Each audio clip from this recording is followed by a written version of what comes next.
Hey y'all, it's me, Maggie, and we're back with Metaphysical AF. How are you? How is the new year treating you? I know it's winter, but just because it's winter doesn't mean that you have to hibernate or go into, some kind of stasis. Fun fact. Did you know that when a bear is hibernating, it's also having a child sometimes? Yes, the bear gives birth during the winter, during hibernation, and nurses the child while it's hibernating. So, no, despite what you may see on social media, there's a lot of misinformation around. Just because it's winter here doesn't mean that it's winter everywhere. If you're listening to this and you're in the southern hemisphere, you know exactly that this is not the time to stop being creative, to stop doing your inspired action. Do what feels right for you and stop taking in so much information on social media. Of course, you can take information in from this podcast because, that's what I'm here for. Welcome back to part 2 of the episode with Allie. We are talking with Aletheia from Human Spirit Project, and we are continuing our talk about the dragon guides. Now, this last episode, if you didn't listen to it, you have to go back and listen to the first episode, or this episode will not make any sense to you. So please jump back to the episode right before this and listen to part 1 before jumping into part 2. And before we jump into part 2, I'm going to give you a little reading and tell you about something crazy that happened to me the other day. Okay, so a few days ago, it was my mother's birthday. And typically now, since my mother is non-physical, I do different things for her depending on what I feel during that time. So this year, it's been 8 years since she passed away. So it was her 76th birthday this year. I texted my brother. I told him, happy mom's birthday. And we talked back and forth. He said she was definitely going to be a topic of discussion that day in his therapy session. And I sent him an old photo that I found, an old driver's license of hers that I found from her old photo album. And over the past few days, I was really thinking about how I don't have anything of hers unless I got it from her before she went to the nursing home. And it made me really sad and it made me really angry because I didn't have these things that I wanted to have for reasons that we just won't go into, family drama. So I was in my feelings about it, so I decided to write her a letter on her birthday, make a little altar in my studio here. And long story short, I was incapacitated for the rest of the day. I don't know what I did.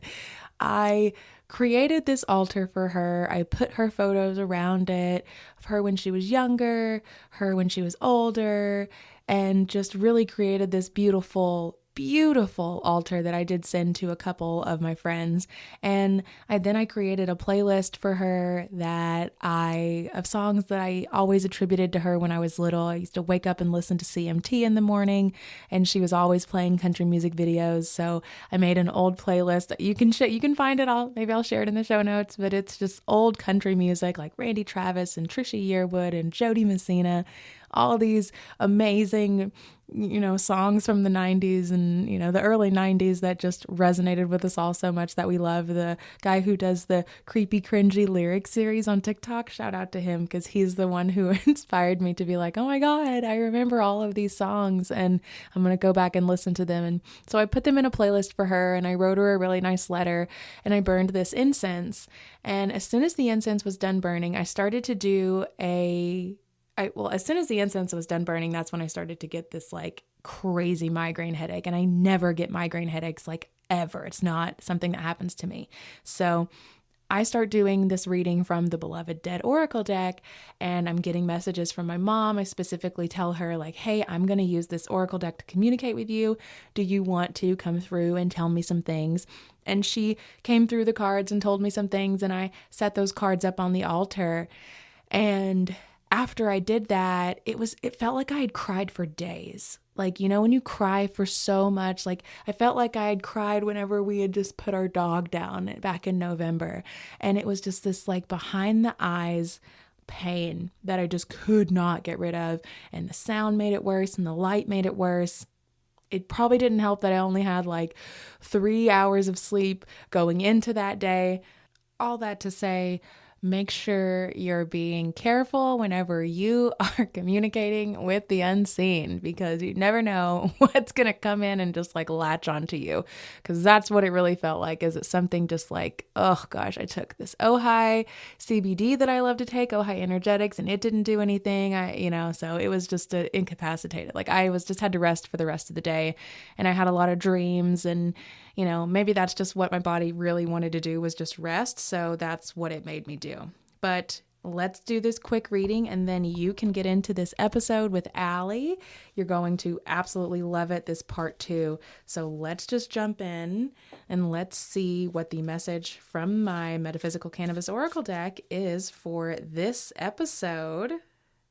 All right, so this card that came out is one of the cards from the culture suit, and this is a card that tells you that there is someone here with you from the beyond, particularly and specifically someone who has taken their life by their own hands. And when I said earlier that I didn't want to talk about why I didn't get to keep some of those things, it was because I had a family member who has now taken his own life, but he was the person who kind of was in charge of cleaning out the house, and he just like threw everything in the trash, and it was super traumatic, and I never had time to like go through everything and get things back. And this card is specifically like, it has my Reiki master on it, and this is a card that I put in the culture suit because it's not something that we really talk about a lot, but there are those spirits of those people that have left us and gone to the non-physical in a way that, may not be exactly as we wanted, but they are still with us, they are okay, and they may be sending you messages. So keep an eye out for that. This card reminds you that it's not all love and light and sunshine and rainbows and cute little baby kittens. The elements of life are real, and they are not one-sided. This card teaches us that when death knocks on our door, we cannot control who stays and who goes. We can live right now and know that nothing lasts forever, so you might as well enjoy it while you can. If you have someone who has transitioned to non-physical, this is a sign that they are with you. And with that, I leave you with part 2 of this episode with Aletheia. Now, if you're part of the Supercast fam, you already got the full video of this entire thing. So jump on over there, subscribe for the year, and get videos of all of the podcast episodes before they get released here. Thank you all so much for being here, and enjoy. It's so important for you to, it is so important for you. The way that you said that. I was just like, they will burn it down. Okay. And it doesn't matter what kind of dragon is your guide, no matter how compassionate they are. If you are tapped with your dragon guide and you ask it to help, you ask your guide to help you connect to your true authenticity, they will not let anything get in your way of being your true authentic self, which is getting to the next level, getting to that 5th dimension.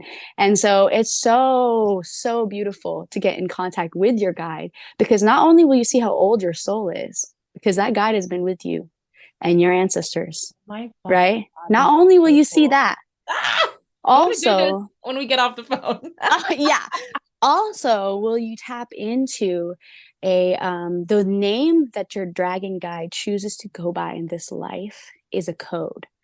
And this part is really important. So the name that it chooses to tell you to call it in this life, it goes by many names. It is not in this physical realm. So there are many names you can call it.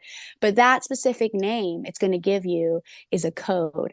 And that code is meant to call on something very ethereal, like specific in the ethereal realm, that will tap into something inside of your code, inside of your, metaphysical code in your body, that is going to really unlock what is meant to be unlocked, that you came here to forget and need to remember.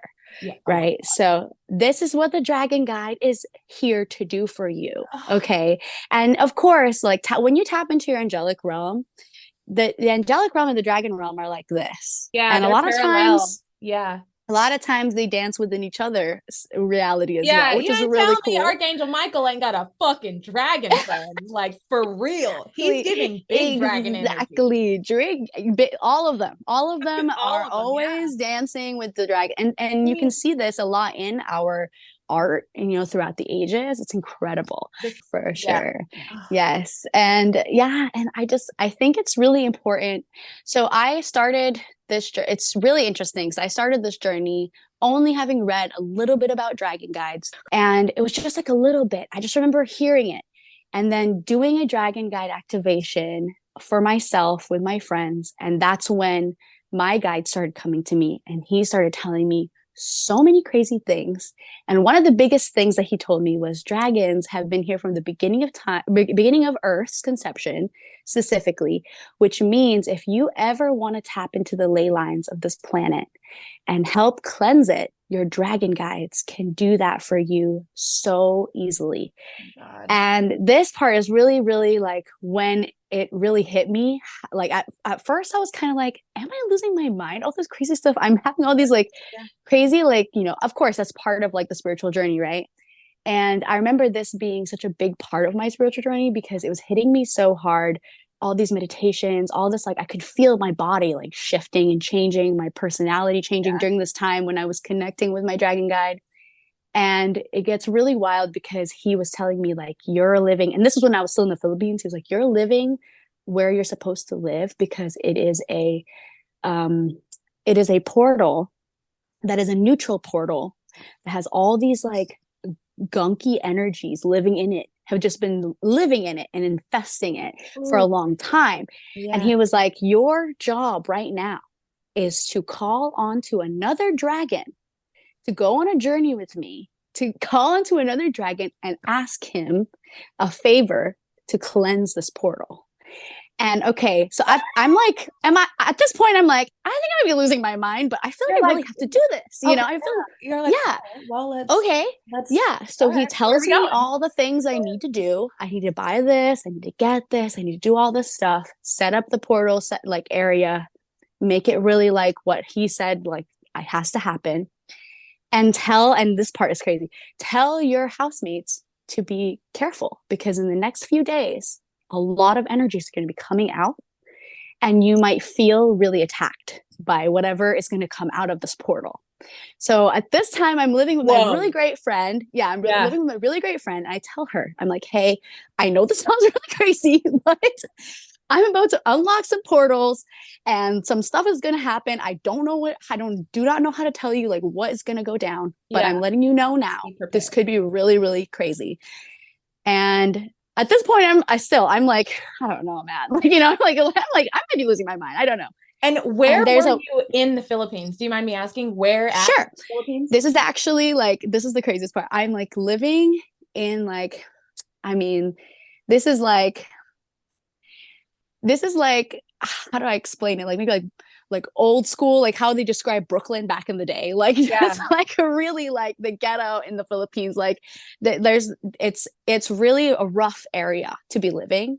And we just happened to get this really great place that we thought at the time was great. I mean, it was 2020. So we were like anywhere at this point that's affordable, that we feel safe in, but we didn't feel that safe there. I don't know. We just got really called to this place. Like I just remember it was so random, and then we were out, and then like I just remember in a blink of an eye, I was like, "Oh, I'm living here now." Weird, like that kind of feeling. Yeah. And that's why he was like saying like, "Hey, you know, this is part of the work you're supposed to be doing." And I remember him telling me after I do this work, I'd be led somewhere else, and then I would leave the Philippines. Like, and I remember being really in denial about that. But that's another story. Oh my God! You know, like story. My one of my top 3 audiences of this podcast is the Philippines. That's so crazy. So like there are people listening that are going to know where you're talking about. Yes. And, like, yes. That this is like, they're going to be like, oh my God, that's why I feel this. Like, yes. Oh, okay. This makes so much sense. Like, please. Yes. There's a lot of portals in the Philippines. And just to make it clear, I was in Mandaluyong, which is in Manila. It's right next to Makati. And it's just a really rough neighborhood, specifically where I was living at this time. And again, I have no idea I ended up there. I was living on the other side of the bridge. And yes, it was like a lot cheaper, but like it was just like the weirdest situation, like situationally, like why we decided to live there was just like a really weird thing. Right. Anyway, so then I end up opening up that portal, doing everything that my dragon guide tells me to do. And I just remember on the second day, I'm reminding my housemate, like, hey, just remember, like, this thing is going on. I don't know what could happen. And she kind of gives me this like really funny face, like, I don't know, like, I do kind of feel different. And I was like, okay. And then she was cooking, and I'll never forget this. And she looked at me and just like that. And she was like, I just felt something pass through me. Like, Ooh. I felt, and she's a non-believer. Okay. So like, let me just make that clear too.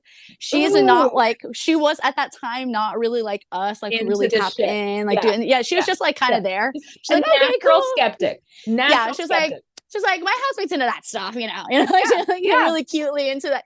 Of course, she was like wanting to do meditation, doing stuff like that, but not not deep, So she felt something for the first time, like really move through her, and she was like, "What was that?" Like, and I was like, "What?" And she was like, "I don't know what you're doing with your portal thing, but something is close me." She's like, "I don't know what's going on here." So I did this like whole like auric prayer over her. Ooh. And then that's when we found her dragon guide, which turns out to be an incredibly old, very, very old school Eastern dragon that was like really protective and was like, don't worry, girl, I've been here this whole time and I've been part of this. And you may not have known to call on me, but I've always been here. I've always been protecting you. So no matter what passes through you, you're good. And it was just so powerful how this was led. And it was almost like he was telling us to go to do this by moving through her, because the portal was just so oozing with energy at this point. Okay. So incredible, like really so incredible. And I'll never forget that, because after that, so many things started happening in that neighborhood that I was living in. And I was like, wow, like it felt like. And this was during the pandemic? Like this was during the pandemic. Beginning of the pandemic, basically. Yeah. And it was just like so much stagnant energy turned into life. And I'll never forget it because I could see it. And it turned in like there was so much life happening there. And I like had to put like a protection, thing over that portal to like not necessarily, because it's still a neutral portal, but like just to like keep it like cleansed. Yeah. And then just talking to the dragon who I was sent to go see and ask, for this favor. And just like asking him like, hey, please, watch over this if you can, if you have the time, like it would be great if you could watch over this portal. It's really not, Yeah. And so there was just a whole thing about that. And I'll never forget that, because it was just the most impactful moment of me connecting with my dragon guides. And after I did that, it was like this karmic loop had finally like boom. Wow. And I felt it in me. Like there's just so much movement inside of me that was like, okay, now I know I have so many other things I have to do. And it just felt so in alignment. Everything that my dragon guides were telling me to do, like boom, boom, boom, boom, boom, boom. Like, just trust it. Just do this next. Just do this next. Flow. Oh, it was so powerful. And it was funny because like this last year, I kept saying like, hey, where are you? And my guides kept saying, we're coming soon. Like, just wait, trust, just keep doing what you're supposed to be doing. Trust, trust, trust. And then the start of this year happens. And I'm telling you, my guides are like, this is the year that you're going to be activating people to connect with their dragon guide. This is incredible. Yeah. I want to do this. I want to connect with the dragon guide. I vaguely remember you telling me that like, maybe he showed up in a dream for you. For sure. And for sure. This was during that time. Yeah. I remember calling you during that time. I was living on that portal. Yeah. And you were during that time. The funniest, weirdest thing that happened. And like the way that he spoke to you, you were like, it was like he was a comedian. Like, what, you think I haven't been here the whole time? Like that's so on cue for you. Like, I love it. I love it. Yeah. Like, that's the like energy that I feel. I do want to say, because we have about 3 minutes before it cuts us off. I think that one, you're fucking on to something, and I cannot wait to like dive into this deeper with you and like find my dragon guide and like, cause this is just so exciting.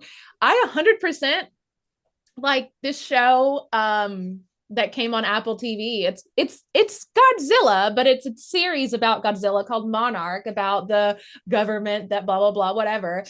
And it is such disclosure. Like they're like, oh, Godzilla lives. Oh, they're talking to us. All the Titans live in the hollow earth with all of these other dimensional creatures that are just completely like dragons and, you know, titans. Oh, yeah. Titans. And I was like, this is the coolest show that like is just like seeding this great little bit amount of like for the like the majority of people to get that little bit, like the dimensional talk is put yeah. So if you're in the hollow earth, the time on top of the earth is different.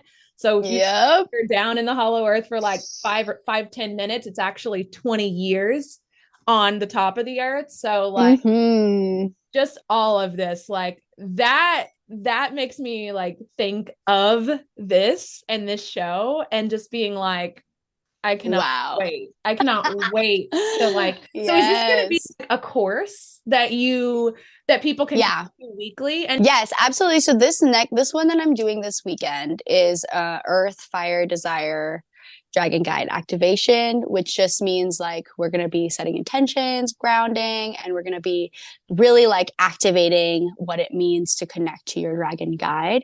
But I'm going to be doing this as a workshop. And then also that's for you to do your own activation with me. Like we're going to do light language, we're going to do the whole thing. But I'm also going to be letting people, if they want to do one-on-ones, we can totally do that, because I just feel like some people can definitely activate their dragon guide on their own, which is why the workshop is so important. But then there are some people I feel like can have a harder time with their like, you know, like not completely tapped in yet, have a hard time hearing the name specifically, which I really want you to know the name of your dragon. So important. Yeah. So yeah, that's definitely going to be something I'm going to be doing every month. So if anybody wants to be part of the workshop, or if anybody wants to set it like a one-on-one, it's totally available. I'm just really excited to like get into it, you know, like get into everybody tapping into their dragon guide this year. This is the year. I feel it. I feel it so hard. When you said the green wood dragon, I was like, that is so spot on for like the theme of my wedding.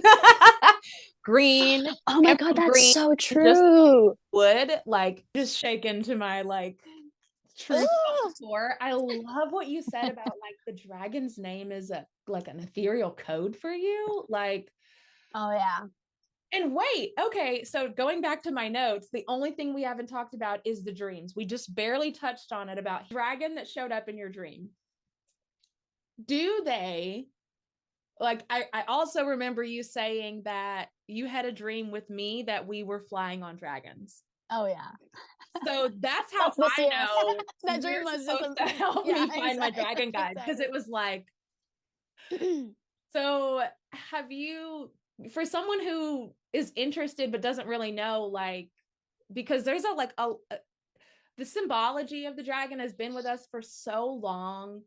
It's something that goes back just like you said, since the beginning of time. And so many people are so connected to that dragon energy. How does somebody know that like they have a dragon guide, or what would you tell them to look for?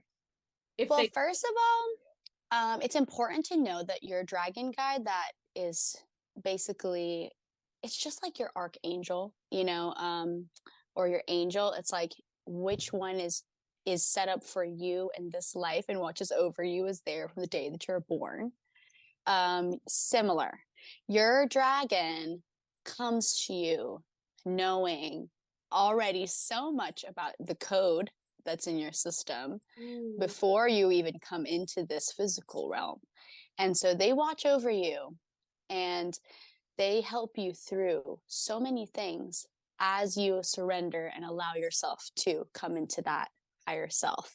Now, even when you're in a body that's going to be going through a lot of trauma in this life, your dragon guide will always still be there. And a lot of those moments when you're feeling like, oh, I really need comfort, you know, like those moments that we're thinking about our archangels and higher dimensional beings that watch over us, a lot of times we're also feeling our dragons wrapped around us, you know, giving us that physical, emotional comfort. Yeah, absolutely. That makes so much sense. So what people say whenever they feel like enveloped by this bright, warm feeling, like Yes. Yes, absolutely.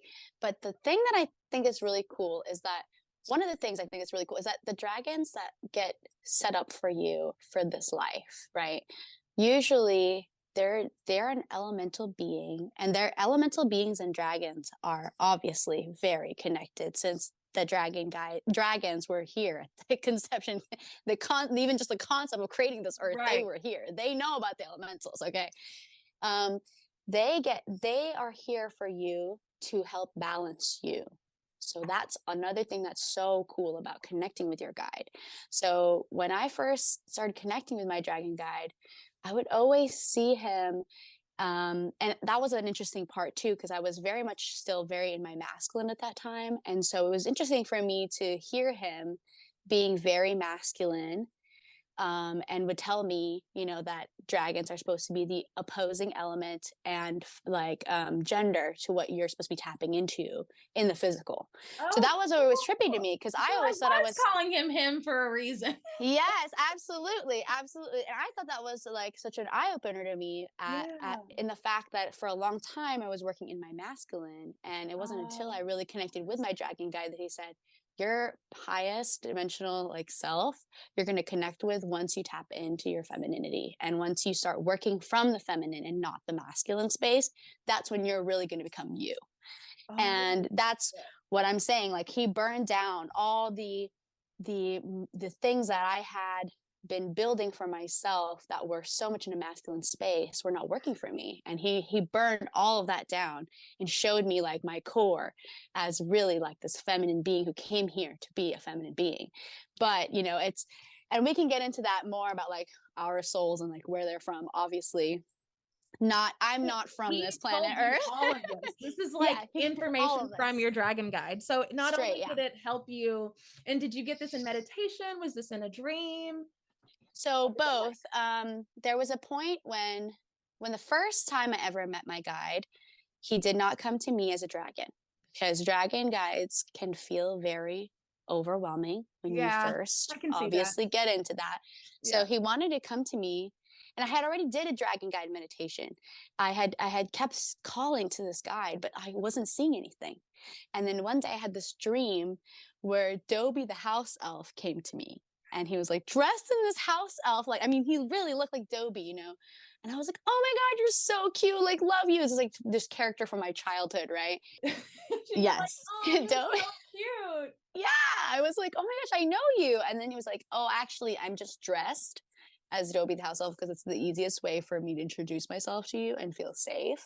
And for you to feel safe. And he took me to this, like, what he called at the time his resort, which was really like literally another dimensional space. And I remember this so clearly because I was looking over this like sunrise, and there's like all these moons, and it was completely like I was in this water that was purple, and there was all these other beings there that were different dimensional beings, and they were all talking to me about, oh yeah, you're so and so who's brought you here, super great, been with me through many lives, like, don't worry, you should feel safe with him. Even the way he looks like can be kind of scary, but don't worry.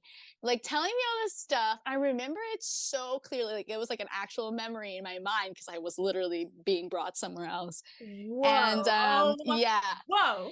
Yeah, and it was like a resort. Like, he was really like setting it up to make me feel comfortable. Okay. Like, it was really like, here we are in literally a resort, and this is the feeling that you're looking for. Here's the vibe. And I'm just giving you all the stuff so you can feel safe. And then he was like, now do the meditation again with a dragon guide meditation again after this. And so that happened to me in a dream. And then immediately the next day I was like, we're doing dragon guide. We're doing this.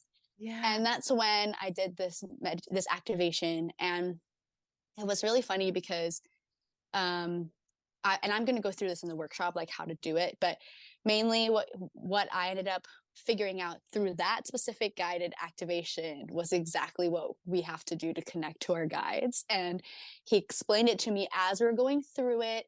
And it's all about like feeling really anchored into a specific place. And what's really cool is like when you connect and activate your dragon guide, you're also opening a portal that the guide will always protect, that allows you now to tap into any of your guides easily, because you're going back to that specific anchoring point every single time. All right. I hope you all loved this part 2.